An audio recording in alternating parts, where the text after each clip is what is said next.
ایک بڑی خوبصورت بات، امام اعظم ابو حنیفہ کے ایک شاگرد گزرے امام محمد رحمۃ اللہ علیہ، خوبصورت بڑے تھے، کچھ خوبصورت تھے، کچھ سونا، کچھ منہ دا مٹھا، کچھ پیارے بڑے تھے، کچھ ان کا انداز یہ تھا کہ نفاست پسند بڑے تھے، بڑے نفیس تھے، نکلتے تھے تو تنہا نہیں نکلتے تھے۔ ایک دفعہ بغداد میں تشریف لائے تو بغداد سے انہوں نے ایک بستی اور میں جانا تھا، تو وہاں یہودیوں اور عیسائیوں کا بڑا غلبہ تھا، تو امام محمد رحمۃ اللہ علیہ فرمانے لگے یہودیوں اور عیسائیوں کے بیچ سے گزرنا ہے تو کوئی یہی نہ سمجھے کہ ان کے تو پلے پوچھ لیں۔ کہنے لگے سونے گھوڑے لاؤ عربی نسل کے۔ 30 شاگرد ساتھ تھے، ان کو بھی ساتھ تیار کیا، عربی نسل کے 30 گھوڑے اور 30 شاگرد، ان کو کہا بھی دستاریں درانا اونچی باندھنا، تو دستاریں بھی باندھی انہوں نے کلے والی بڑی خوبصورت، شاگردوں کو بھی جبے پہنائے، خود بھی جبہ پہنا، سفید رنگ کی اعلیٰ نسل کی گھوڑی، آگے آگے پیچھے 30-32 شاگرد۔ اور جب آپ گزرے نا بغداد کے آگے اس علاقے سے، یہاں یہودی عیسائیوں کی بھی کثرت تھی،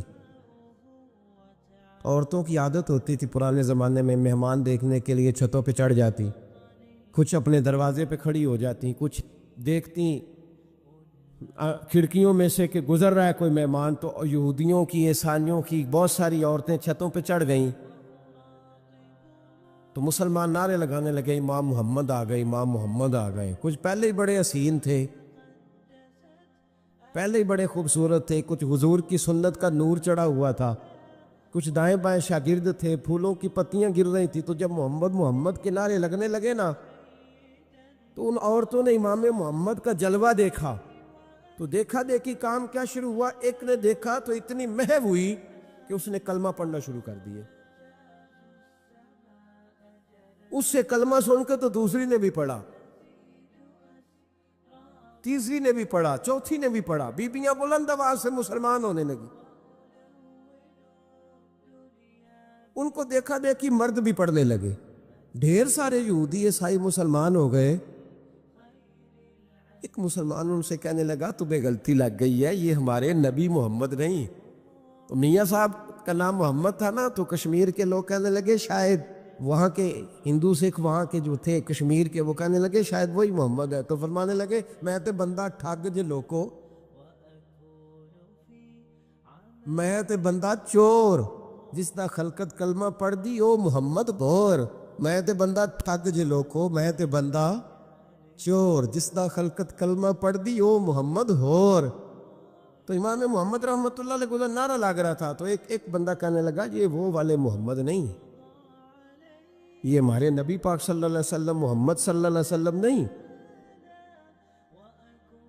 یہ وہ نہیں، یہ تو ہمارے ایک امام ہے امام محمد، وہ والے نہیں۔ اب وہ کچھ لوگ چپ تھے، کچھ سوچ رہے تھے، کچھ بات کر رہے تھے، تو ایک بوڑھی اماں اپنے انداز میں بیچ میں سے بولی، کہنے لگی چل بیٹا چھوڑ، ہمیں پڑھنے دے کلمہ، اگر مسلمانوں کے چھوٹے سے محمد کا یہ حال ہے تو بڑے محمد کا کیا حال، پڑھنے دے ہمیں کلمہ، یہ حال ہے ان کے غلاموں کا تو سرکار کا عالم کیا ہو۔ تو امام محمد کی چال نکلی، بتانا یہ چاہ رہا تھا کہ امام محمد رحمۃ اللہ علیہ سے ایک بندے نے ایک دفعہ مسئلہ پوچھا، اس نے کہا حضرت صاحب میں گیا تھا منڈی، وہاں سے لایا ہوں ایک ٹوکری آم کی اور ایک ٹوکری سیب کی، ہمارے یہاں کا کریٹ کہتے ہیں اس کو، تو میں وہ لے کے آیا ہوں۔ اب میں نے جب گھر لا کے اس کو کھولا ہے نا تو آدھے صحیح نکلے ہیں، ہوتا ہے نا جی اللہ خیر کرے، جو دیانت دار تاجر ہے اللہ آج کل مہربانی فرمائے، وہ ہمارا ریڑھی والا بھی بڑا ایماندار ہے، ہم کیا کریں صدر کی بات، وہ بھی سامنے جو تگڑے تگڑے ہوتے ہیں اس نے آگے لگائے ہوتے ہیں، اور جو تھوڑے سے کمے ہوتے ہیں وہ اندر والی سائیڈ پہ دیوار کے اندر رکھے ہوتے ہیں۔ کیا کیا جائے، ہم کیا سیاستدانوں کی کرپشن کی بات کریں گے، یہاں تو معاملہ بڑا گڑبڑ ہے نیچے سے لے کر۔ تو کہا حضور میں نے وہ جو کھولی ہے نا پیٹی، وہ ٹوکری جب میں نے کھولی ہے تو اوپر تو آم اور سیب ٹھیک تھے، تو اندر گلے سڑے ہیں، تو اب میرے لیے حکم کیا ہے؟ تو آپ فرمانے لگے بھی مسئلہ شرعی ہے کہ رکھنے ہیں تو سارے رکھ، واپس کرنے ہیں تو سارے کر، یہ نہیں ہو سکتا کہ تو صحیح صحیح رکھ لے اور گلے سڑے۔ تو یہ مسئلہ امام محمد بتا کے تو رونے لگ گئے۔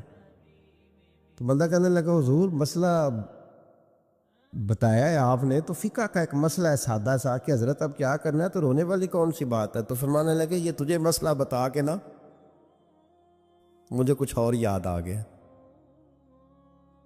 آپ کو کیا یاد آیا ہے؟ فرمانے لگے میں بھی عرض کروں گا، مولا امام اعظم کے پاس بیٹھا ہوں، معروف کرخی، سری سکتی، جنید بغدادی، ان سارے درویشوں کے پاس رہا ہوں، میں بھی بیٹھا ہوتا تھا اس محفل میں جس میں یہ ہوتے تھے، اگر جنت میں بھیجنے ہیں تو سارے بھیج، یہ نہیں ہو سکتا کہ گلے سڑے ادھر پھینک دے اور اچھے اچھے اٹھا کے لے جائے۔ ہم سارے مصطفیٰ کا کلمہ پڑھنے والے، سب کو کہا یا ایھا الذین آمنو، ہم سب کا اکٹھا نام۔ ان لوگوں کی جو محبت ہے نا وہ فائدہ دے گی۔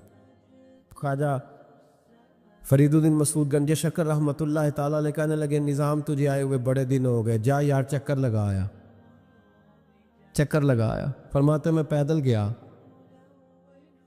گیا تو مجھے جانے میں کئی مہینے کئی ہفتے لگے۔ میں دلی پہنچا اور اپنے گھر کا نا ایک چکر لگایا، اوپر سے چکر لگا کے تو پھر پاک پتن کے رستے میں چل پڑا۔ کہتے ہیں واپس پہنچا تو حضرت بابا فرید صاحب رحمۃ اللہ علیہ نے دن گنے ہوئے تھے، کہنے لگے یار اتنے ٹائم میں تو واپس آیا ہے نا، اتنا ٹائم تو آنے جانے پہ لگتا ہے، کہ غریب نواز محسوس نہ فرمائیے گا، آپ نے کہا تھا چکر لگایا، تو حضور میں ایک چکر ہی لگایا ہے، پھر میں واپس آ گیا ہوں، بات ہی چکر کی ہوئی تھی۔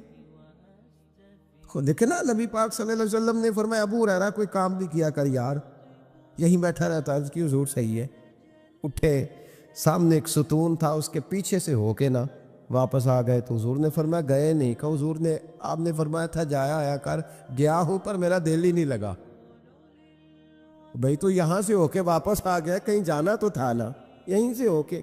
تو ان لوگوں کے صالحین کی محبت کے راستے میں کوئی چیز رکاوٹ نہیں بنی۔ ہمارے ہاں چیزیں رکاوٹ بنتی ہیں، اپنے اولیاء اللہ سے، صوفیاء سے، بزرگان دین سے، رب کریم کے بندوں سے، داتا علی اجویری سے، خواجہ اجمیری سے، ان لوگوں سے پیار کریں، صالحین کی محبت دلوں میں پیدا کریں، صحابہ کا پیار دلوں میں پیدا کریں، اہل بیت نبوت کا پیار دلوں میں پیدا کریں۔ یار یہ حدیث جو ہے نا، یہ امید کی کرن ہے، یہ روشنی کا مینار ہے کہ میرے نبی پاک نے فرمایا جو جس سے پیار کرے گا قیامت میں اسی کے ساتھ رکھا جائے گا۔ یہ صحیح بخاری کی حدیث ہے، المرء مع من احبہ، اور یہ جو مع ہے نا اس کا معنی ہے ساتھ رہنا، ہاں، مع اللہ، مع یعنی بما، یعنی اس کے ساتھ، المرء مع من احبہ، جو جس سے محبت کرے گا قیامت میں اسی کے اس کی معیت میں رکھا جائے۔ لیکن ہمارے ہاں نا کرامتیں، میرے جیسا شخص جب بھی کرامت سناتا کہتا میرے حضرت صاحب کا مجھ سے بڑا پیار، بھائی وہ تو پیار کریں گے ہی، وہ تو برکھا ہے، وہ تو رحمت کا سایہ ہے، وہ تو سائبان ہے، تو بازو کھلے ہوئے۔ تو بتا تیرے اپنے دل کا حال کیا ہے؟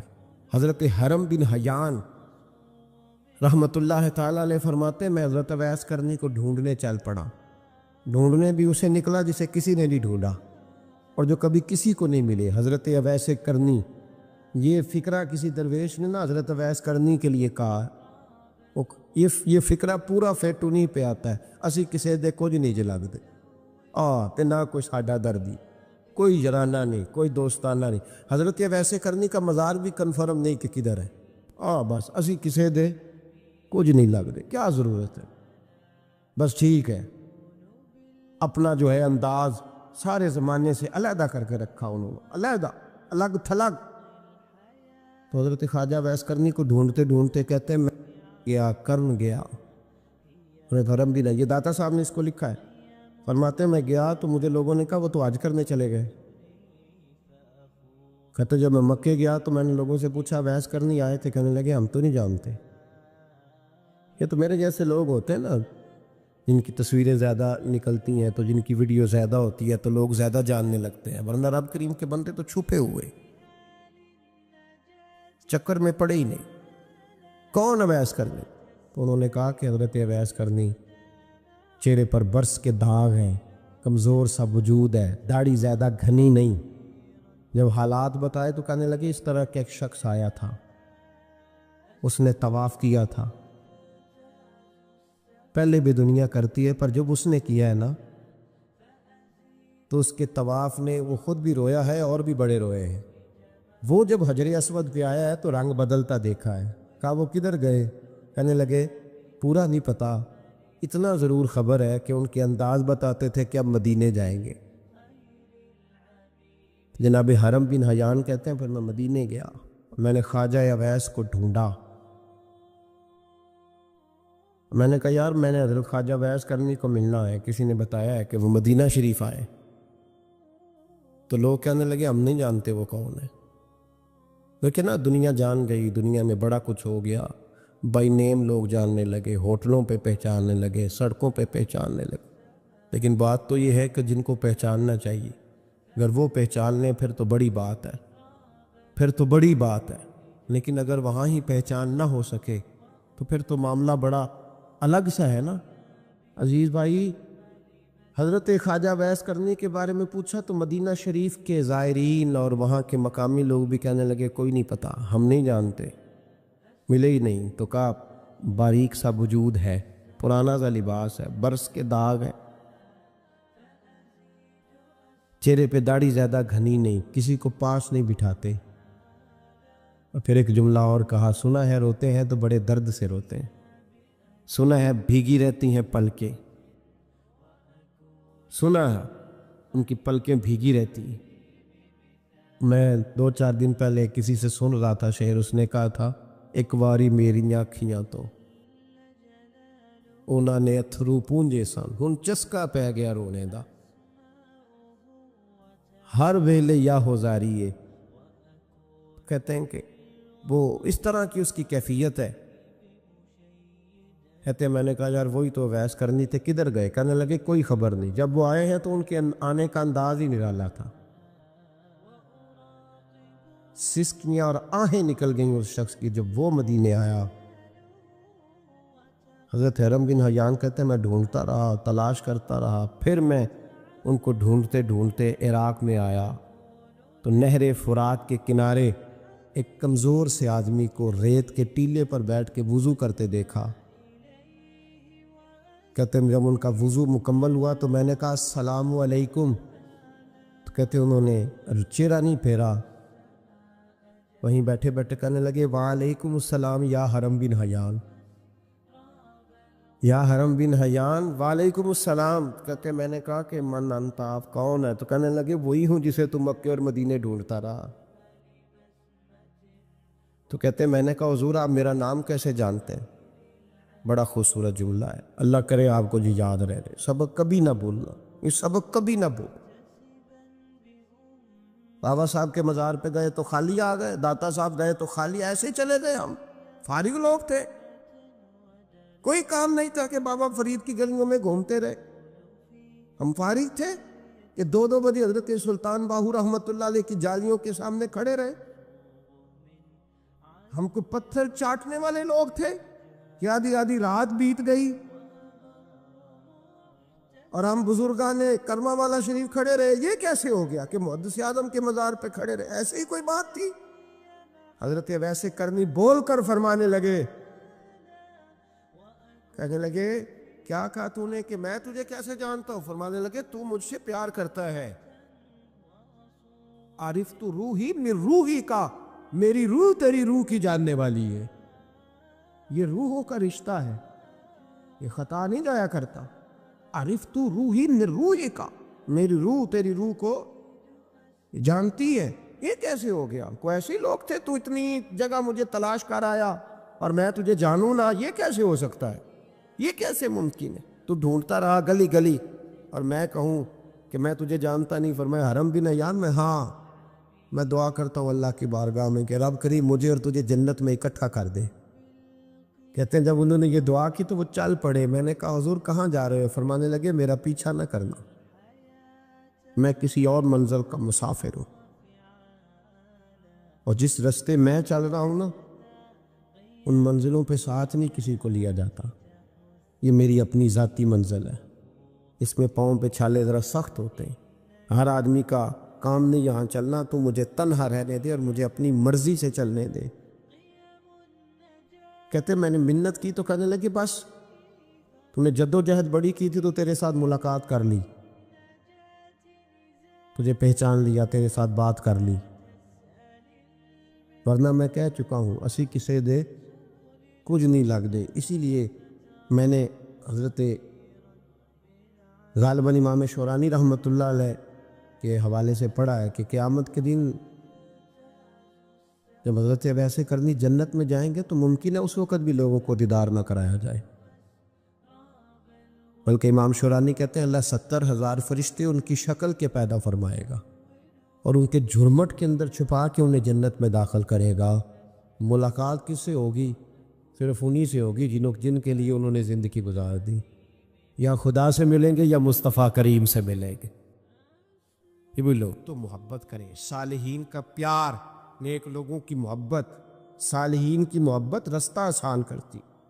کوئی شک نہیں کہ زمانے میں سارے لوگ اچھے نہیں ہوتے، برے لوگ بھی آئے ہیں مارکیٹ میں، ہوتے ہیں. ہم لوگ الجھ گئے ہیں، بہت بڑے قیدی ہیں اپنے آپ کے، بڑے قیدی ہیں. سارا دن اپنی خواہشات کی تکمیل میں بھاگے رہتے. بڑے بڑے سونے نوجوان، میں ان پہ تنقید نہیں کرتا، مجھے ان پہ ترس آتا ہے. جب میں رات کے اندھیروں میں انہیں ٹیلی فون لے کے چوکوں میں کھڑے دیکھتا ہوں تو مجھے رحم آتا ہے. میں کہتا ہوں دیکھو نفس کی خواہش کے پیچھے یہ کیا مثلاً آخر کیا ہے اس میں؟ ایک عورت کے پیچھے تباہ کر لیا اپنے آپ کو. یعنی زیادہ سے یہ کوئی مقصود ہے؟ یہ کوئی مقصد حیات ہے جس کو مقصد بنا لیا؟ میرے عزیز بات کو سمجھ لے. اتنا خوبصورت آدمی ہے اور اتنا اس کا اونچا قد کاٹ ہے، اور کیا کس کے پیچھے یہ بھاگا ہوا ہے؟ بڑا سمجھدار، دانشور، عقل مند آدمی، ذی روح بندہ، لیکن اس کا سٹیٹس آپ یہ ملاحظہ کریں کہ وہ 20-40 ہزار کی خاطر جھوٹ بولتا ہے، دھوکہ دیتا ہے، فریب اور فراڈ کرتا ہے. ہم اپنی نفسانی خواہشات کے پیچھے اس طرح بھاگتے ہیں کہ ہم اصل سے رہ جاتے ہیں. میری باتوں کی سمجھ آ رہی ہے آپ حضرات؟ تھوڑا تھوڑا کر کے، ایک ایک کر کے ان کی باتیں کم مانی. ضروری تو نہیں نا کہ سویرے ناشتہ بازار سے اپنی مرضی کا تگڑا کیا، بازار سے لا کے پوڑیاں چنے بہترین کھائے، اور پوڑیاں چنے ابھی کھائے نہیں، شاپر میں ڈالے ہوئے ہیں، اور وہ لے کے ابھی آ رہا ہے تو ساتھ ہی رستے سے گوشت بھی چھوٹا اچھا لگا تو 2 کلو وہ بھی لے آئے کہ پوڑیاں چنے کھاؤں گا اور دوپہر کے لیے گوشت پکاؤں گا. وہ پہلے یہ تو کھا لے صاحب، اس سے تو نجات پا لے. یہ پتہ نہیں ہضم ہوتا ہے کہ کچھ اور کرتا ہے تیرے ساتھ، لیکن وہ گوشت بھی ساتھ لے آیا. یعنی ٹیبل پہ، ناشتے کے ٹیبل پر بیٹھ کے فیصلہ ہو رہا ہوتا ہے کہ ہم نے کیا کھانا ہے، ہم نے کدھر جانا ہے. سنگیو یاد رکھو، باتوں کو سمجھو اور غور کرو. یہ تھوڑا تھوڑا کر کے جب ہم چھٹکارا حاصل کرنے کی کوشش کریں گے نا، چھٹکارا حاصل کرنے کی کہیں جگہ سے، کس جگہ سے اگر آپ کو تنبیہ ہوتی ہے نا، تنبیہ، اس میں بھی بڑا مزہ آتا ہے. اس میں بڑا، ہمارے ایک بزرگ تھے تو ایک دن نا میں گیا تو کہنے لگے الحمدللہ آج میں بڑے سکون میں ہوں. میں نے کہا جی وہ کیا ہوا؟ کہنے لگے میں اپنے آپ کو بڑا پیر صاحب سمجھنے لگ گیا تھا. تو ایک بابڈا کے کسی آدمی سے کام تھا تو میرے ایک دوست نے مجھے کہا کہ پیر صاحب اس کو ٹیلی فون کر دے، سنا ہے آپ کا عقیدت مند ہے. میں نے اس بندے کو ٹیلی فون کیا تو کہتا ہے پیر صاحب میں عزت آپ کی بڑی کرتا ہوں پر یہ کام نہیں ہو سکتا. کہتے ہیں جب اس نے مجھے کہا نا تو کچھ بھی نہیں، تو مجھے بڑا مزہ آیا، ورنہ میرا تو نفس پھول گیا تھا. میں تو سمجھتا تھا کہ جو میں کہتا ہوں ویسے ہی ہو جاتا ہے. کہتے اس نے تھوڑا سا نا مجھے لیول میں کیا ہے، مجھے مزہ آیا. یہ لوگ نا اپنے اوپر بوجھ ڈالتے تھے، یہ تھوڑا تھوڑا پیچھے ہٹتے تھے، یہ سمجھتے تھے کہ اس طرح تمہاری تکمیل رہ جائے گی. صبح سے شام تک اگر اسی نفس کی باتیں مانتے جائیں گے تو خرابی کرے گا. دولت کا نشہ ہے بھائی، دولت کٹھی کرنے والا کسی جگہ سیر نہیں ہوتا. حسن کا نشہ ہے، حسن کا نشہ ہے. حضرت ابو بکر شبلی رحمۃ اللہ علیہ فرمایا کرتے تھے جو تیری بیٹی کو خوبصورت سمجھ کے اس کے ساتھ نکاح کرنے تھے اسے بیٹی نہ دینا. حضرت جی کیوں؟ فرمایا حسن تو تھوڑے دن کے بعد ختم ہو جائے گا، پھر وہ اس کی قدر نہیں کرے گا، وہ تو کہیں اور منہ مارتا پھرے گا. حضرت ابو بکر شبلی رحمۃ اللہ تعالیٰ علیہ کی بیٹی خوبصورت تھی. ایک نوجوان کہنے لگا میرا نکاح کر دیں. آپ فرمانے لگے پتر تو 1 مہینے کے بعد آنا کر دوں گا، بڑی موٹی تازی خوبصورت صاحبزادی۔ تو حضرت نے اسے دوائی کھلائی، اسے پخانے لگ گئے، جو پخانہ کرتی ایک مٹکے میں سنبھال دیتے۔ تھوڑا وقت گزرا تو وہ ہڈیوں کا پنجر بن گئی، مہینے بھر میں دست اتنے آئے کہ کمزور ہو گئی۔ تو ابو بکر شبلی 1 مہینے کے بعد نوجوان کو بلایا، فرمایا ادھر آ تیرا نکاح کروں۔ بچے دکھائی تو وہ کمزور بستر پہ پڑی، فرمایا شادی کرنے لگا اسے نہیں میں نے کرنی۔ فرمایا یہ وہی ہے؟ کہنے لگا جی نہیں۔ فرمایا تو کہتا تھا مجھے عشق ہے، کدھر گیا تیرا عشق؟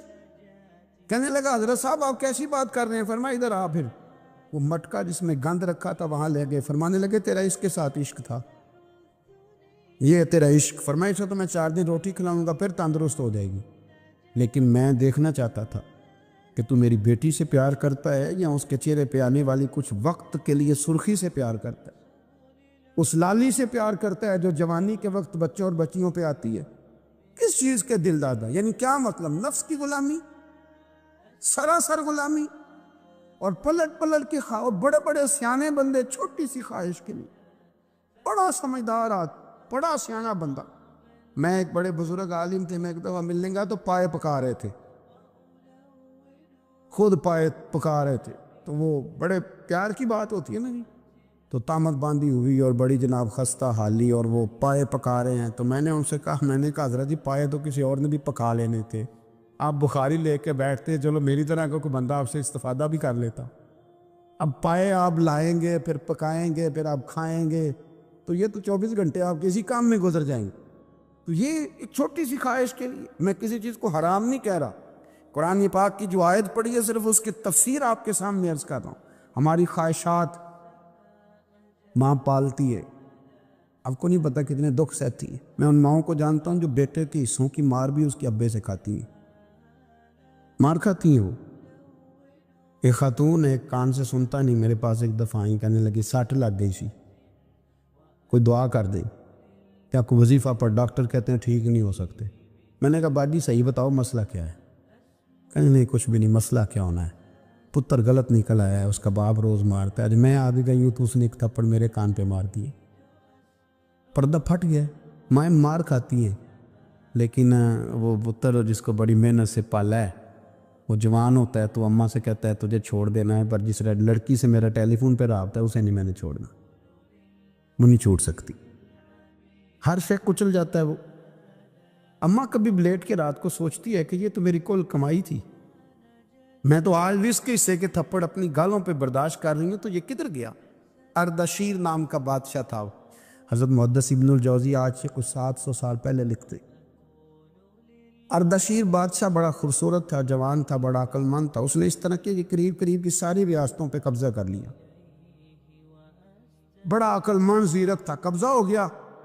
ایک بادشاہ بڑا سخت تھا، اس کے ساتھ جب پنجہ آزمائی ہوئی تو اردشیر کہتا ہے اس پہ میرا قبضہ نہیں ہو رہا تھا، اور جب ہم نے ساری ریاستوں نے مل کے اس پر حملہ کیا تو ایک قلعے کے اندر قلعہ بند ہو گیا۔ اردشیر بڑا خوبصورت آدمی تھا، بڑا سمجھدار تھا، تو وہ بادشاہ قلعہ بند ہو گیا، اس نے کہا نکلنا ہی نہیں، اب وہ اندر بند ہے، یک بارگی حملہ کیا تو وہ بڑا بڑا قلعہ تھا اس میں بند ہو گیا۔ اس بادشاہ کی نا جس پر حملہ کیا، اس کی بیٹی اچانک ایک دن قلعے کی دیوار پہ چڑھی تو اردشیر کے حسن و جمال کو دیکھا تو عاشق ہو گئی، اور اپنے ہی باپ کے خلاف اسے کہنے لگی کہ اگر تو میرے ساتھ شادی کا وعدہ کرے نا تو میں تجھے رستہ بتاتی ہوں حملہ کرنے کا۔ اس نے کہا میرا وعدہ رہا، تو رستہ بتا۔ اس نے رستہ بتایا اس لڑکی نے، اور بادشاہ نے حملہ کیا تو اس کا باپ قتل کیا، اس علاقے پہ قبضہ کیا شادی کے وعدے پر۔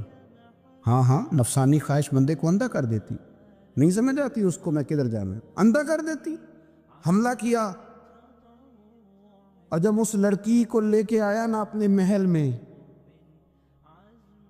تو پہلے دن شادی کی پہلی رات تھی، تو بستر بچھایا کنیز نے، تو وہ کبھی کروٹ ادھر بدلتی کبھی ادھر بدلتی، تو بادشاہ کہنے لگا کیا ہے؟ کہنے لگی بستر میں کچھ ہے، مجھے تکلیف دے رہی۔ اس نے چراغ جلائے اور جب بستر اٹھایا تو ایک اتنا سا دھاگا نکلا، دھاگے سے عموماً تکلیف نہیں ہوتی، تو اس نے کہا تو اتنی نرم و نازک ہے کہ دھاگا کہنے لگی میرا باپ نا میرے ساتھ اتنا پیار کرتا تھا کہ روز میرا بستر بھی خود بچھاتا تھا، اور اس نے آلہ رکھا ہوا تھا، وہ ناپتا تھا کہ کوئی پایا اونچا نیچا تو نہیں، میری بیٹی کا بیلنس سوتے وقت خراب نہ ہو جائے، اور میرے لیے گوشت اور کپڑے بھی خود پسند کر کے لاتا تھا، کھانے پینے کا خود خیال کرتا تھا۔ اردشیر کہنے لگا اچھا وہ اتنا پیار کرتا تھا، اور پھر تو نے اس کے ساتھ کیا کیا؟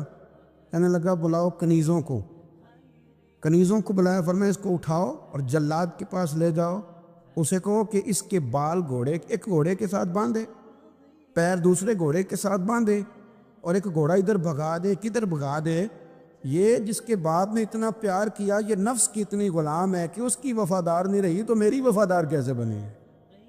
اس نے اتنے نازوں سے پالا کہ دھاگا اسے برداشت نہیں۔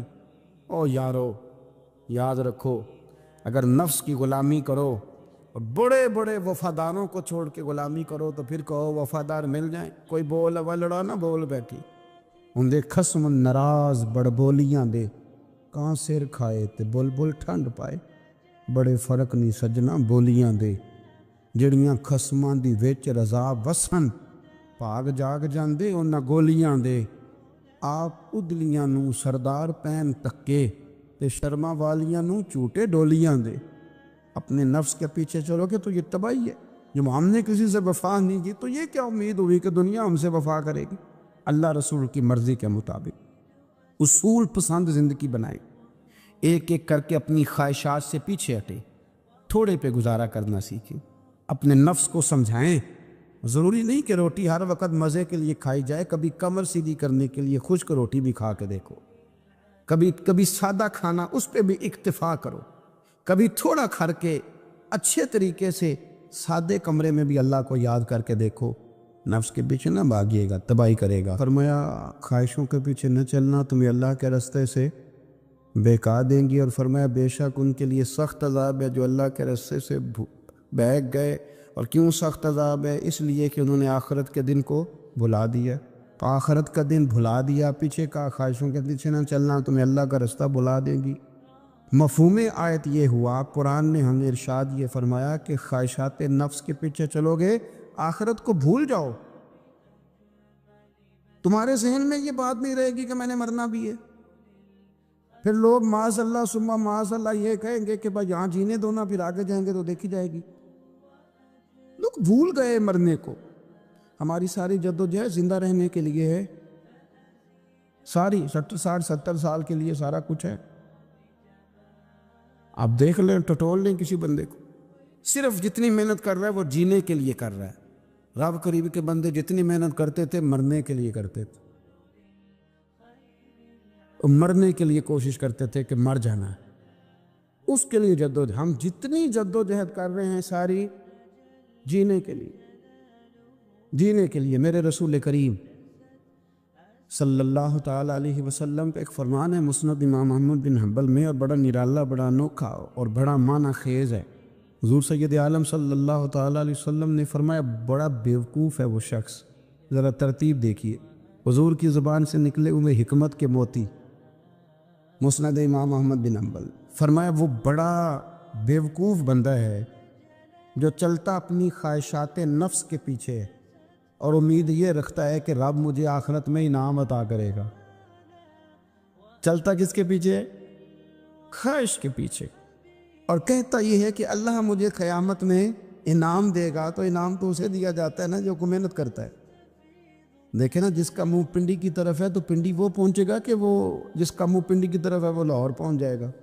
منہ پنڈی کی طرف کرنا اور خواہش لاہور کی رکھنا، منہ کر لینا لاہور کی طرف اور خواہش پنڈی کے رکھنا، تو میاں یہ تو نہیں نہ ہوگا۔